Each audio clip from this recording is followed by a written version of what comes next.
Let's analyse sub compact SUVs part 2 Skoda Kylaq. ఇందులో positives చూసుకున్నట్లయితే it's fun to drive, handling చాలా excellent గా ఉంటుంది అండ్ బిల్డ్ క్వాలిటీ సాలిడ్ గా ఉంటుంది. నెగటివ్స్ చూసుకున్నట్లయితే రేర్ సీట్ స్పేస్ కొంచెం తక్కువగా ఉంటుంది. ఇందులో పెట్రోల్ ఇంజిన్ ఒక్కటే ఆప్షన్, డీజిల్ గానీ సిఎన్జి కానీ లేదు. అండ్ హెవీ ట్రాఫిక్ కండిషన్స్ లో మైలేజ్ కొంచెం తక్కువ వస్తుంది. Second car Kia సిరాస్.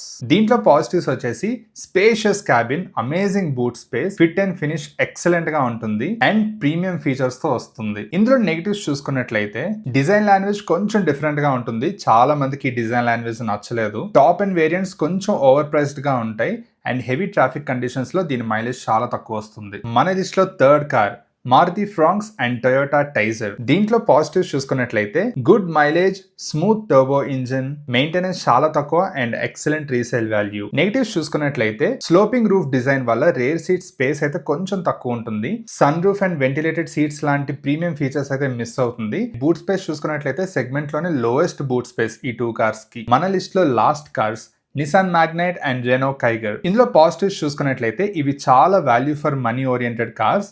Cabin spacious గా ఉంటుంది అండ్ రైడ్ క్వాలిటీ కూడా చాలా కంఫర్టబుల్ గా ఉంటుంది. నెగటివ్స్ చూసుకున్నట్లయితే సర్వీస్ నెట్వర్క్ కంపారిటివ్లీ చాలా తక్కువ. నేచురలీ ఆస్పిరేటెడ్ పెట్రోల్ ఇంజిన్ కొంచెం అండర్ పవర్డ్ గా అనిపిస్తుంది అండ్ క్యాబిన్ లో హార్డ్ ప్లాస్టిక్స్ కొంచెం ఎక్కువగా కనిపిస్తాయి, which reduces that premium feeling. ఈ 4 కార్స్ లో మీ ఫేవరెట్ కార్ ఏంటో let me know in the comments.